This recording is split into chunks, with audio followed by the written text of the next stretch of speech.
दोस्तों, जब मनुष्य पाप करता है तो ये पाप जब कहीं गंगा जी में स्नान कर लेता है तो पाप वो धुल कर जाता कहाँ है? एक विचार का विषय आ गया सर। वो पाप जाता कहाँ है जो पाप स्नान करने के बाद पाप धुल जाते हैं? पाप जाता किधर है?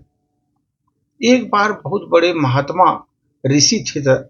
उन्होंने सोचा कि लोग पाप गंगा में पाप धोने के लिए जाते हैं, गंगा में पाप धोने के लिए जाते हैं, तो इसका मतलब ये हुआ कि सारे पाप गंगा में समा गए।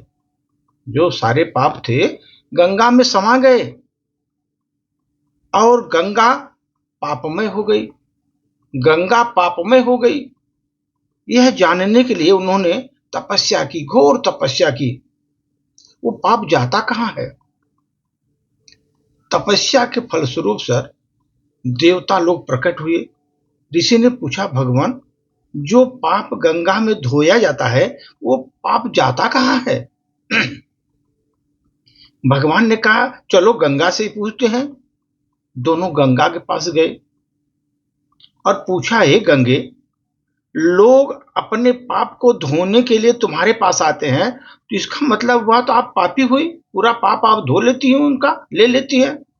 गंगा ने कहा, मैं कैसे पापी हुई? मैं तो सारे पाप को ले जाकर के समुद्र को अर्पित कर देती हूँ। सारे पाप को ले जाकर के समुद्र में अर्पित कर देती हूँ। तब दोनों समुद्र के तट पर गए सर। वहां पर समुद्र से पूछा, हे सागर, लोगों द्वारा गंगा में धोए गए पाप को गंगा आपको अर्पित कर देती है, इसका मतलब हुआ कि आप भी पापी हुए। समुद्र ने कहा, मैं क्यों पापी हुआ? मैं तो सारे पाप को भाप बना करके बादल बना देता हूं। सारे पाप को भाप बना करके बादल बना देता हूं। फिर दोनों बादल के पास गए और पूछा, हे बादल, समुद्र पापों को भाप बनाकर बादल बना देता है, इसका मतलब आप बादल जितने हैं सब पापी हुए। बादल ने कहा, मैं क्यों पापी हुआ? मैं तो सारे पाप को वापस पानी बरसाकर धरती पर भेज देता हूं। जो पाप जितना मैंने इकट्ठा किया सबको पानी बना करके धरती पर बरसा देता हूं, धरती पर भेज देता हूं, जिससे अन्न उपजता है। सब अन्न मानव खाते हैं, उनका जीवन चलता है। जब अन्न की मानसिक स्थिति से उगाया जाता है, अन्न को जिस मानसिक स्थिति से उगाया जाता है, जिस वृत्ति से प्राप्त किया जाता है, जिस मानसिक अवस्था में खाया जाता है, उसी अनुसार मानव की मानसिकता बन जाती है सर।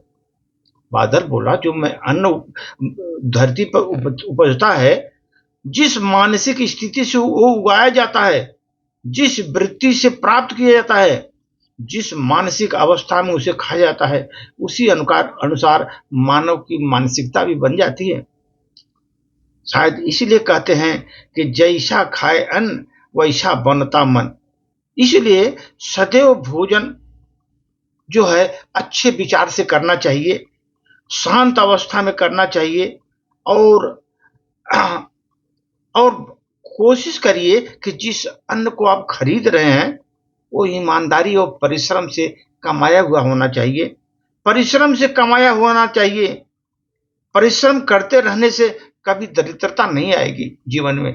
अगर आदमी परिश्रम करता रहे तो जीवन में कभी दरिद्रता नहीं आएगी।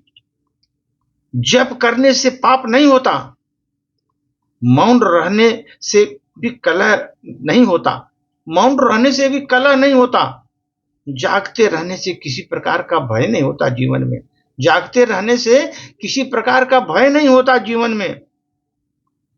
इंसान जब कुछ गलत करता है, इंसान जब कुछ गलत करता है तो दाएं बाएं आगे पीछे देख लेता है, बस वो ऊपर देखना भूल जाता है। जब कोई गलत काम करता है तो वो दाएं बाएं आगे पीछे देखता है, बस ऊपर देखना भूल जाता है। इंसान पाप करते समय पाप से नहीं डरता, पाप करते समय पाप से नहीं डरता, उसके सार्वजनिक होने से डरता है कि सब लोग जान जाएंगे कि मैं पापी हूं, मैं पाप कर्म किया हूं, इसीलिए डरता है। वो पाप कर्म करने से डरता नहीं, वो उसके सार्वजनिक होने से डरता है। सर इसी प्रकार जो मानसिकता जिस तरह का रहेंगे, आप जिस प्रकार का अन्न खाएंगे, मेहनत का अन्न खाएंगे, आप में समृद्धि होगी। अगर आप चोरी डकैती बेईमानी का अन्न खाएंगे, उसी प्रकार आपकी मानसिकता बनेगी और उसी प्रकार आपकी अवनति होगी सर। इसलिए अन्न का विशेष महत्व है, किस तरह का अन्न आप खा रहे हैं सर। और आदमी को सर, जब आदमी दुष्कर्म करता है या पाप करता है, गलत करता है, तो इधर उधर देखता है, ऊपर देखता नहीं कि भगवान भी देख रहे हैं ऊपर से कि भाई हम क्या कर रहा हूं। वो इंसान पाप से डरता नहीं, पाप करने से, लेकिन वो डरता है कि ये सार्वजनिक न हो जाए, सब लोग जान न लें, इसलिए डरता है सर। धन्यवाद।